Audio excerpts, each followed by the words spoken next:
What's up, y'all? It's Katie Austin. What's up, y'all? It is Hannah Cormier, and you are listening to Rookies. And we are so excited to be back in studio, even though we are missing our crazy weekends. And of course, LA is going back down into lockdown, so we will not have our usual shenanigans anytime soon. But we would like to remind you of some past shenanigans. And let's just get right into it because, we just love getting right into it. And did we say we like getting right into it? Okay, so Hannah and I have found ourselves in interesting situations. We, for some reason, obviously we get drunk and then we just don't understand how we get in some cars, in some tour buses, in like it sounds really bad. I mean, we're always aware of our surroundings. Except for the time that, I got into a vehicle after we were... A vehicle. We were out at a club in LA, and Katie was like, let's go to this after party. And I'm like, I really don't want to go. Like, I'm just not feeling it tonight. And Katie totally grabs my arm and is like, get in the vehicle. We're going coming right now. Total, stage mommy. I'm like, oh, God, this must be huge. And Hannah has no idea what's going on. And all of a sudden, we're just in the back of an SUV Uber and heading to this after party. And I'm like, trying to text her in the backseat being like, do you know who that is? Right. I have no idea, where we're going, who we're in the car with. No idea what's going on. I just know that I wanted to get home at this point. But Katie's texting me. So I'm getting these messages from Katie. She's sitting right in front of me. She's like, we're in the car with G-Eazy. Yeah. I'm like, oh, my God. I'm like, we're going to G-Eazy's house. And then she's like, oh, my God, who's that?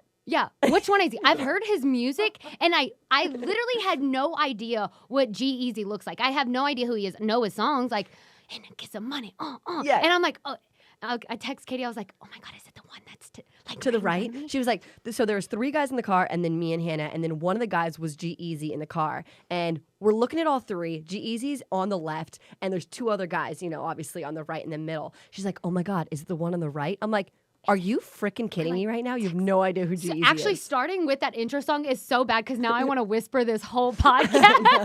I'm still in the whisper song. No, it was crazy, though. I had no idea who he was. And, we're really just missing times like that. And times when we ended up in Tyga's tour bus after one of his concerts. What the fuck? Yeah. How do we do these things? I don't know. Okay, so Katie and I were at another event in LA. And this is the stuff that we're missing. We're like, how did we get into these situations? So we were at this event and we're watching him perform. We have a great time. And then somehow we find ourselves going back to Tyga's trailer.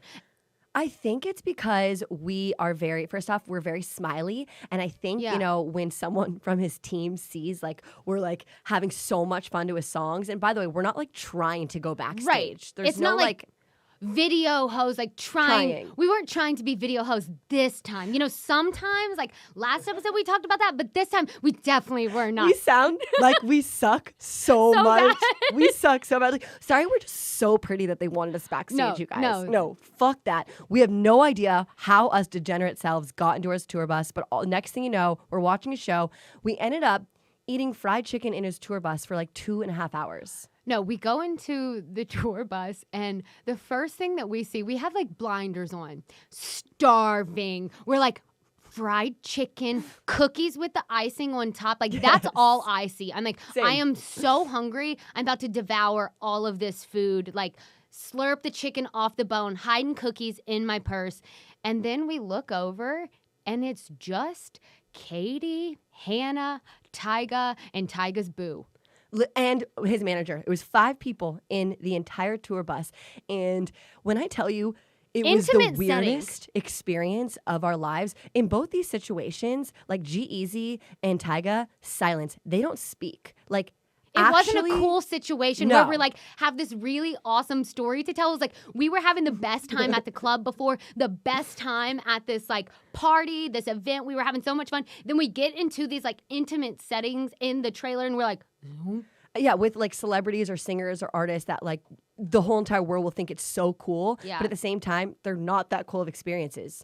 They just sit there and they're high as shit. Yeah, and not saying anything. Word. So then us who we're normally psychopaths, like, you know, our energy's through the roof. Yeah. We're talking so much, get in these situations, and it's like, oh. And they think we're so annoying. Oh, for sure. We are the type of girls that someone like G-Eazy and Tyga hate. Yeah. and we're down to say that. I'm totally fine to say that because I like to have a good time. I like to dance around. These guys are just sitting there smoking weed and in silence, and me and Hannah are like trying to like start conversation, like, so great show tonight, Saigon. We loved it. And he's just like, yeah, cool. He's probably like, stop eating my goddamn chicken. Our fingers are just all over picking munch. potato salad, just like no forks. There was no forks, remember? There was not. Oh my God. There was no forks in his tour bus, and me and Hannah were starving. Okay, we're at a nightclub. It was like 3 a.m. Yeah. And we're starving, no forks but plates. Yeah, you like how I like to call this one an event? Yeah, it was a nightclub. A nightclub. We were eating his potato salad with our hands. Yeah, it was repulsive. And he was just staring at us. And we wonder why. Maybe they actually do conversate and like to get along and have a good time with people, but we're like, they're clawing down mashed potatoes with our bare hands. We would have no idea. No. Anyways, back to sports because, you know, we are in the sports category-ish. Here at Rookies. And there actually is a lot going on in sports this week, which I'm pumped about. No, we love it. It's all coming back. And it's not coming back without stipulations. There are rules and regulations left and right. Things are getting wild. Things are, especially in the MLB. I read something today that they had how many protocols? Let me just show you. So these are all things that players or organizations are now going to have to follow. And a lot of the things are going to be interesting for athletes to adjust to because it goes against everything. Like pretty much game day rituals are like tics that they have. Yes. Like Katie especially found especially with the MLB, they have a 113-page manual with protocols to keep players and staff members from getting infected by the virus, which does include no saunas, that's fine, no spitting, no smokeless tobacco, no sunflower seeds, no huge dipping, in baseball, no sunflower seeds. That starts at the ballpark from a young age, of course. Especially dipping in Louisiana when you're 5 years old. Hell yeah, it does. Playing T-ball. And these are things and routines and habits that they've had for so long that help them play better. Yeah.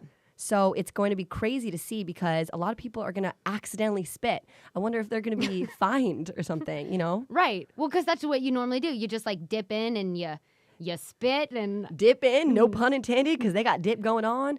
I just wonder what that's going to be like for them if they actually are going to be affected with their play. I wonder if players are freaking out right now. We've heard before that, you know, they even have some rituals of smoking weed, like passing around a blunt before in the locker room before a game. That definitely can't happen. That's so out because everyone's going to be under strict patrol now. Like these guys in the MLB, they play so many games that their bodies are like so tired and breaking down, and that's a way for them to relax. Like I'm not saying that's not a bad thing, but now they can't smoke in the locker room, which obviously that was a huge thing. Huge before. no-no, but at the same time, it's definitely a huge no-no now with Corona. If you can't even spit sunflower seeds, you definitely can't smoke in the locker room. Right, and baseball is not a sport where you need to have like strenuous acts of running or physical like NFL or the NBA. And so like they need these tics and routines and habits to like help their play. So it's going to be interesting to see. Well, did you see that the NBA is banning inside the bubble double teams of ping pong? You can play singles. You can play. You can play singles, but God forbid you play doubles of ping pong. Like that is laid out in the rules. I don't know. Like it's one of their only activities besides they just actually opened up that the NBA players can actually have some access to rides at Disney World, but ping pong is a huge activity for these NBA players. I have already seen thought we would be saying that on Rookies. No, I've seen multiple NBA players inside the bubble go live with their ping pong matches. Have you seen this yet? Stuff must have broke loose. There must have been like a crazy ping pong tournament going on. It was a ruckus inside of the bubble, so now they're only playing singles.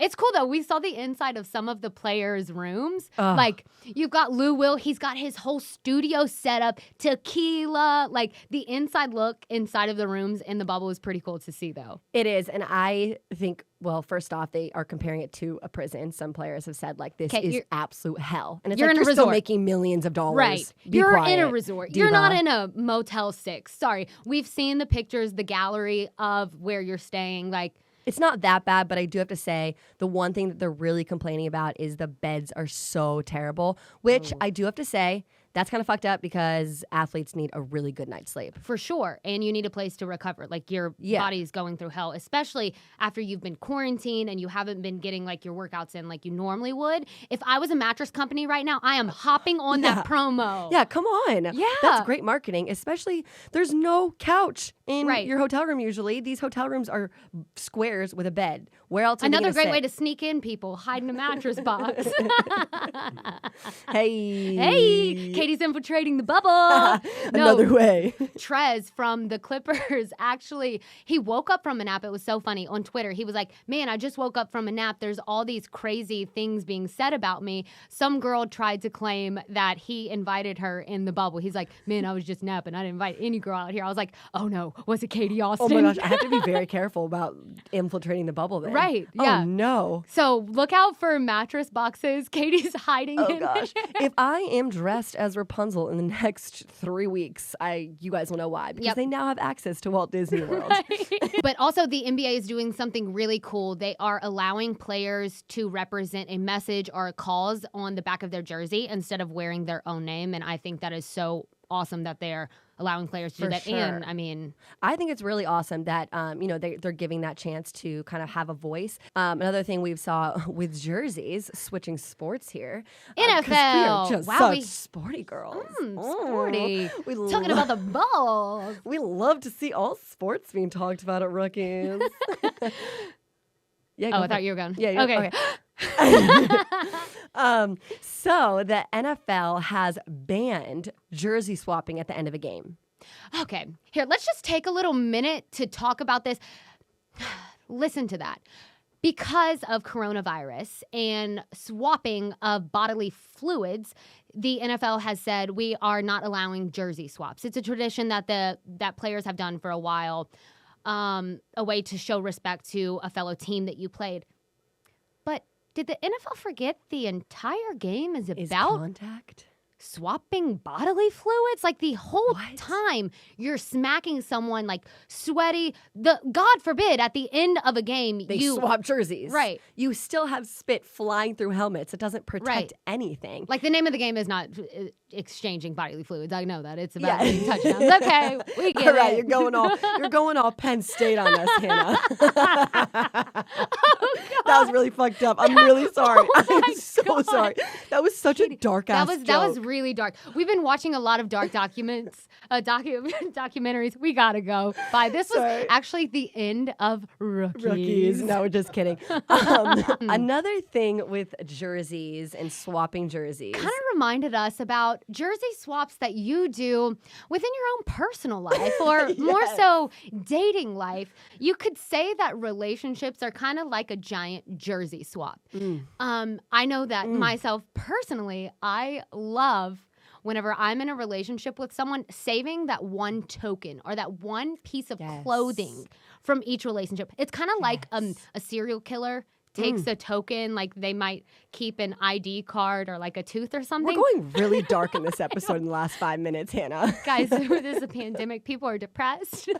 We've been watching a lot of Netflix. Bear with us.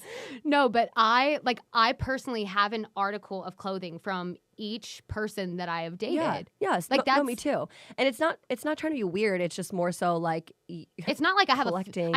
I don't have feelings attached to these people anymore, but I like to open that little drawer and see like, oh, there's that shirt from him. There's the sweatpants from him. Also, a lot of the sweatpants and sweatshirts are just better when they're from a guy. Yeah. They're bigger, they're nice. You can like crop them. Could you imagine if a guy had a drawer though of all girls weird. things? That's weird. Like just a peony drawer. Or like guys keeping girls things. That just I don't know. No, yeah, that's what I'm saying. Yeah, like not a drawer of it, but like that'd just be weird if guys kept anything from a girl. Well, that's the difference. I feel like a lot of times we can't let go of things. Like we just love a little reminder or a little control, or just we can't let go. We can't let go, and I have a not a funny story. Actually, really tragic, pathetic story. I clearly can't let go of my ex-boyfriend. So about 3 weekends ago, it comes out in spurts. Yeah, you can. no, for sure. You can definitely let go, and you do. But you love the drama. I when was you about drink. to say that, you Hannah. love the I drama. love being emotionally unstable and being like, oh my God, help me, I'm tragic. No, but and you don't even really care. No, I actually don't give a shit about him. But about 3 weeks ago, this guy came into a party and he was wearing my ex-boyfriend's jersey, basketball jersey. Can't make this up. And I was like, oh my God, if you're going to wear that jersey, can we like swap shirts? I was wearing a t-shirt and he was like, yeah, you're such a freaking weirdo. But like, no, okay. I know you, and you saw that jersey, and there was a 50% star in your eyes. You're like, a story. Yes. The drama. 50% of like, actually probably 70-30. Yeah. Love the story. 30% a little bit sadness, but only because you were drinking. Like, you saw that jersey and you were like, I am about to make a story from this night. 100%. So of course I did make a story. And so that's why I'm telling it on Rookies right now. No, but so I asked him to switch with me. Reporters. I asked him to switch with me so I could wear my ex's jersey all night. Why did I think this was a good idea? Anyways, walk into the get together and I was wearing my ex's jersey. And one of the guys come up to me and was like, oh my God, I watched UCLA basketball all the time. Like, I loved that dude. Like, cool. Did you go to UCLA? And I was like, by the way, don't know this guy who asked me. Katie takes a deep breath. Well, he's actually my ex and I'm having a really hard time getting over it. Can you imagine a psychopath being in his shoes? No. Like, you're thinking that you're about to engage in like a conversation about basketball with this girl. She's like, she might actually be a cool chick. And then Katie opens her mouth. Well, he was actually my ex-boyfriend, so can you let me wear it? And he saw me that I was like getting kind of upset because I'm just so freaking dramatic, not even that I care about my ex. And he was like, oh my God, I'm so sorry. Like, when did you guys break up? No. And this is when I said, 3 years ago. And he's like, oh my God, this is a girl that you never want to get caught talking to a party. This guy bounces.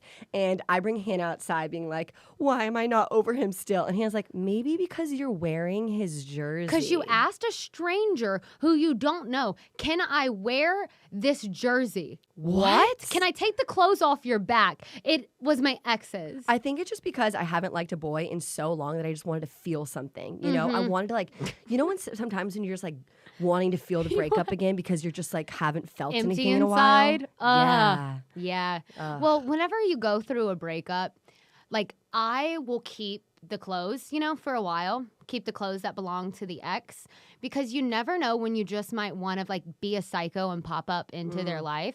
So instead of sending their stuff or dropping their things off like that week or 2 weeks later, if you want to be a psychopath, which like, hello, that's us. I held on to a big box of things that belonged to my ex, or things that, maybe some pictures, a little scrapbook, a little flower or something. I held on to some things for about a year. Oh my gosh. And what I did, what? It's a long ass time. Well, I wasn't ready to let go. Can't let go. Okay, I get that. And then I was like, okay, let me spice things up. Like we've been talking a little bit, so let me like shove the reminder in his face. Okay. Because it wasn't. Now, let me just preface this and say, like, if you have not talked for a year, don't do this. You look like an actual psychopath. You guys were on and off texting. On and off texting. Yes. There was still like, hey, I'm going to see you this weekend, or hey, I'm coming out to LA. There was still some interest going on. There was still back and forth. It wasn't like ghosting for a year. Right. He's happily moved on. Do not do this if your ex has moved on. It's not cool. Yeah, because then you actually look like a real psychopath. Yes. Not a fun psychopath. So what are you saying that you did?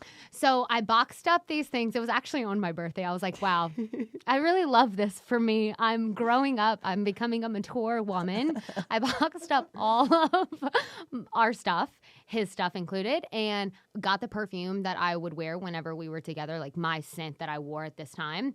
And I sprayed it on everything. I sprayed it on the box. I used the roller version of the perfume and did a 360 on the box. No. Pro crazy tip.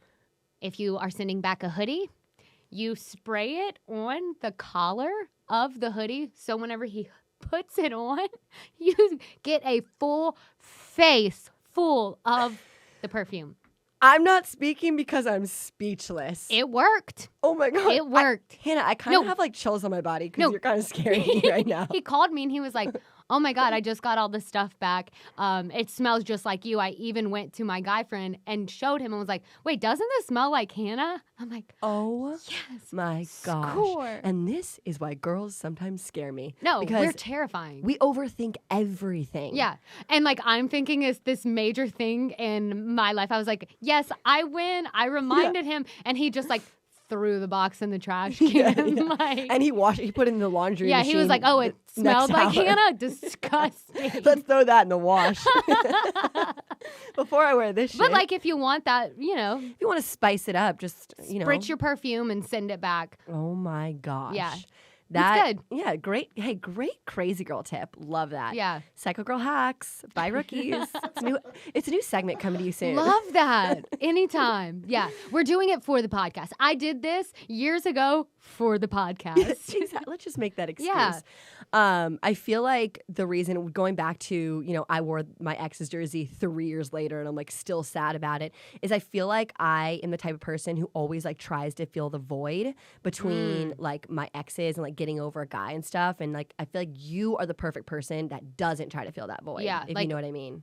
All craziness aside, like if we're talking healthy ways to move on, not spraying your perfume and sending it to an ex, you have to allow yourself the time to really heal and get over that person. Because if you try to rush into relationships, like they're not going to work. You're going to end up feeling more alone. And oh yeah.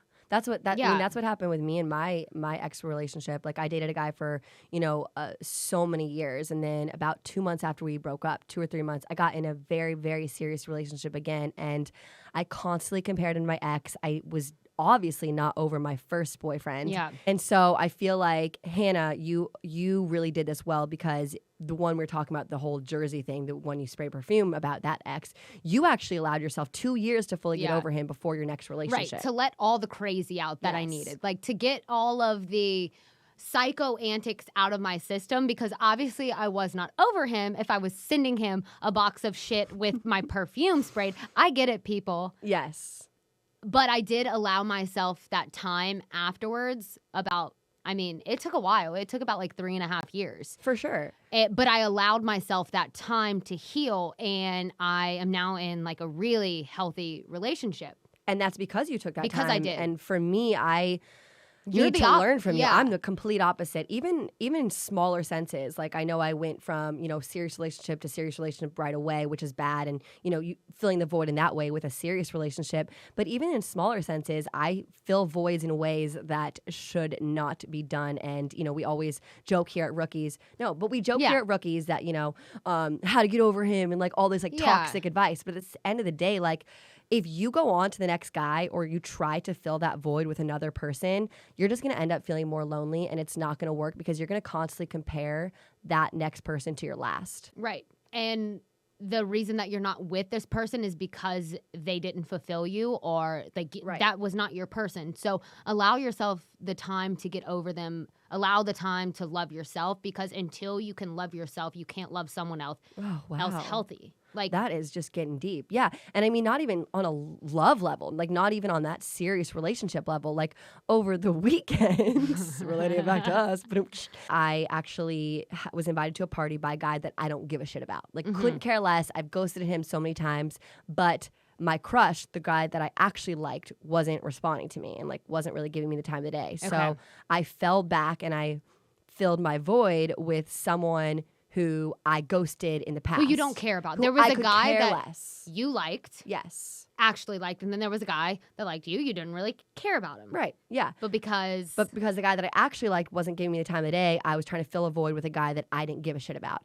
And so I got my karma hard hitting to me. It always comes back. It always does. Yeah, and the guy that I was trying to fill my void with completely ghosted me. So you got your karma. I got karma. It. I completely deserve that, and then it just made me feel 10 times worse about trying to fill the void. Yeah. So I feel like that's a lesson learned. Like, let yourself feel feelings, because feelings are great to feel. No, and it's okay to not be okay. To be sad about losing a big chunk of your life or a relationship, it's okay. Like, that's mourning a loss. That's mourning a part of your life, a part of, you know, like your history with that person is now, it's done. Like it is history now. So it's okay to be sad about that and allow yourself to feel those emotions and not just roll right into the next one, because for sure you're rolling into another toxic situation and you're creating this snowball of like an avalanche that's about to happen and like wreck over. Yeah, you're bringing your baggage. Yeah. You're bringing your baggage from your past relationships into a new one, which is never good, even in the smallest sense, like what happened to me.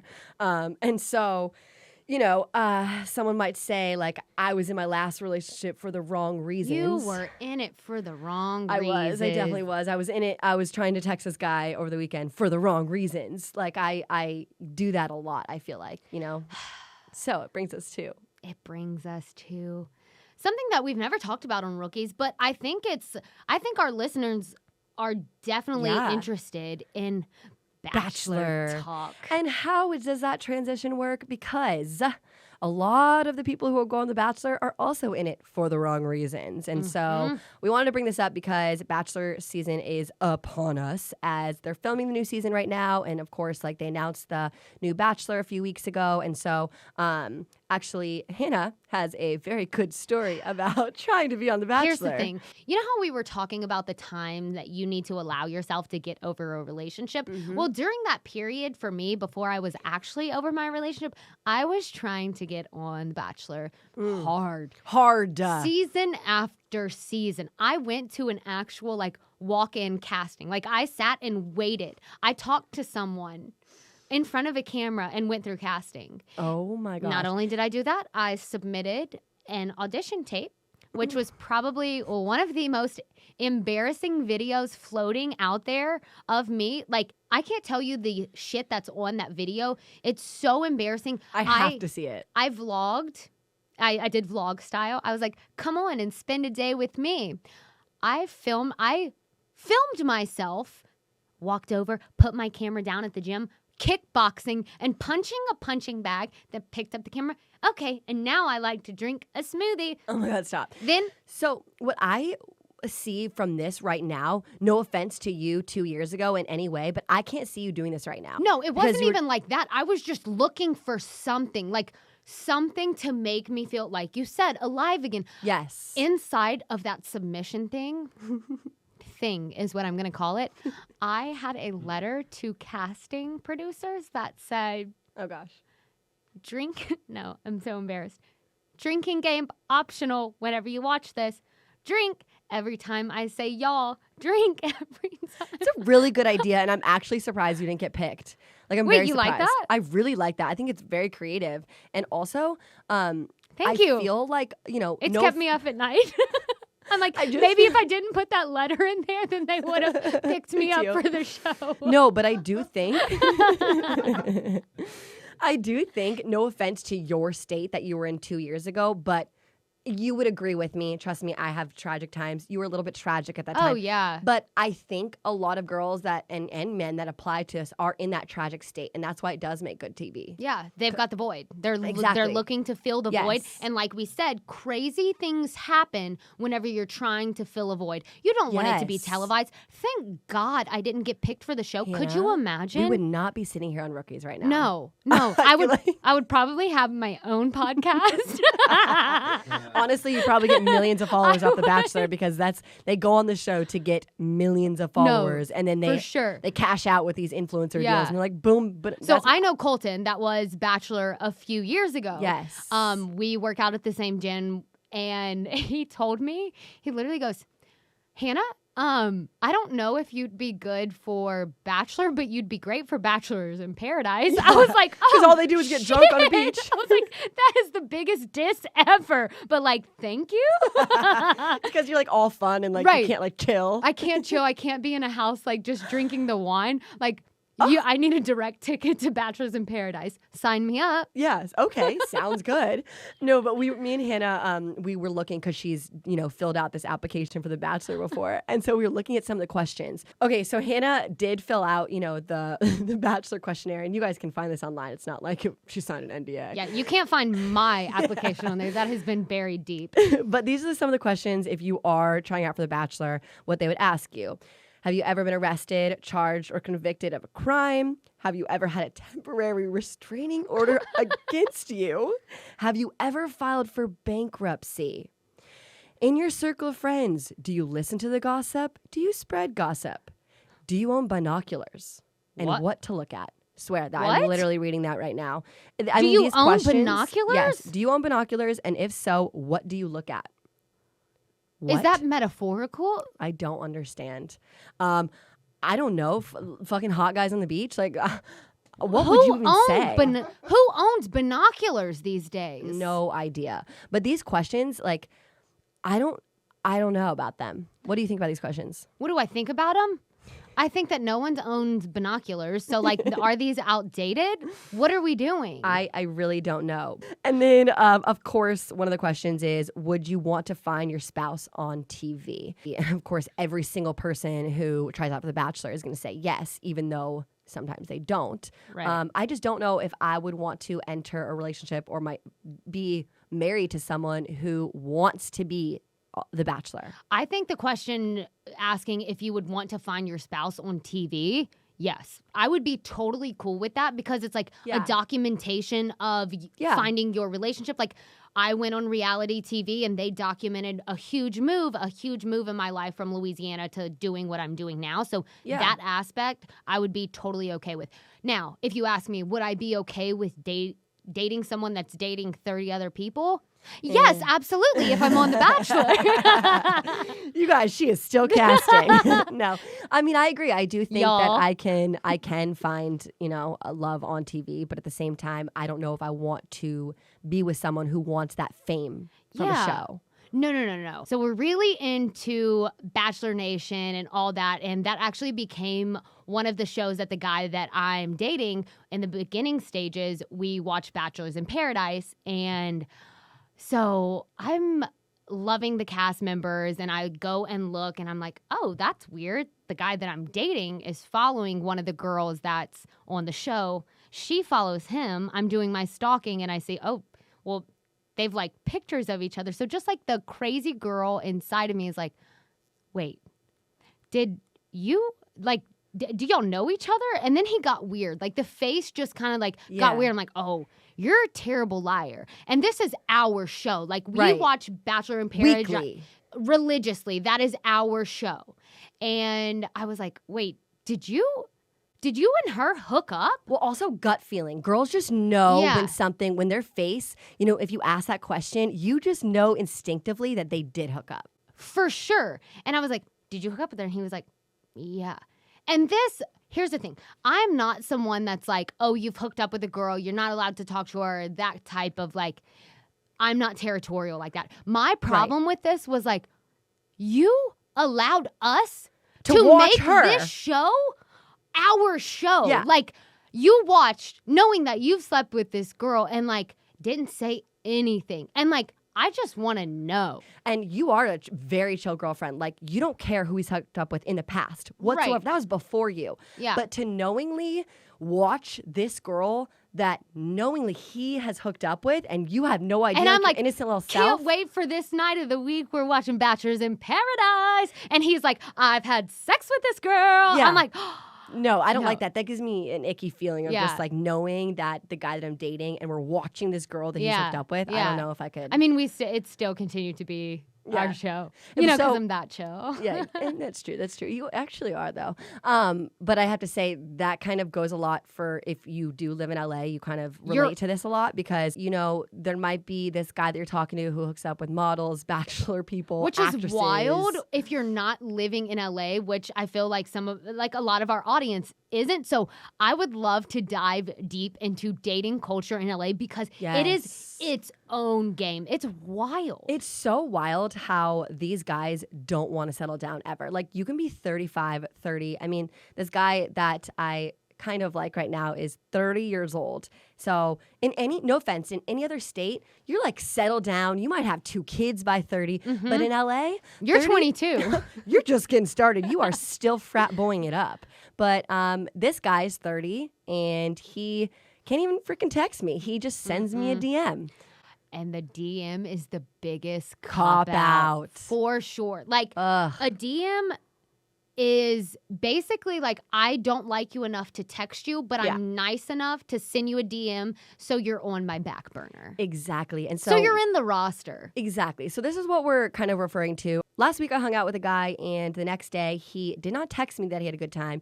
He actually just DM'd me. He DM'd me saying, "How are you feeling? It was so good to see you." A DM. So he went to Instagram instead of texting you. Oh, and he fully has my number. Because he does not want you to get feelings. Yep. He wants you to know that there's a degree of separation, and it's on social media, and don't you dare catch feelings, because I'm showing you right now, I'm DMing you on Instagram. Right. And I feel like this is just such a... Hannah said this best before we filmed this podcast. She said, he's a well-mannered fuckboy. And those are the scariest. Well-mannered fuckboys. Because he is trying to be sweet right now by saying, like, he's trying to be a sweetheart. And he's being like, well, I messaged her that, I had a good time and stuff. But at the same time, it's not a text. No. And we could be overthinking this, no, but I don't think so. The well-mannered fuckboys are the scariest ones out there. Those are the ones you have to watch out for, because they are disguised. You think he's the nice guy. You think he cares. Because he tells you, text me whenever you get home. He doesn't care. He's just being nice. He just wants to keep you on the roster. Exactly. He wants to make sure. The reason he DM'd me is he wants to make sure that I'm still there when he wants to hang out next. Right. If he completely ghosted me, I'd be like, well, F him. But at the same time, a text would be like a little too far-fetched for him, because he wants to make sure that I know he can't commit. So he sends the DM. Yeah. And he's 30 fucking years old. What are you doing? There's no chivalry in a DM. There's none. There's absolutely none. Well, guys, I think that's it. Rookies, we left you with a lot of psychopathic advice, some healthy advice. We are always here for you. And next week, we're going to talk about dating in LA, because, we've got some stories. We have so many stories. Since we've become douchebags on this episode, let's just continue the avalanche into next week. Every freaking Tuesday. Comment, subscribe, share with your girlfriend, share with your boyfriend. Just don't share with your parents. Hi, Mom. Hi, Dad. Okay. Bye. Bye, guys. We love you.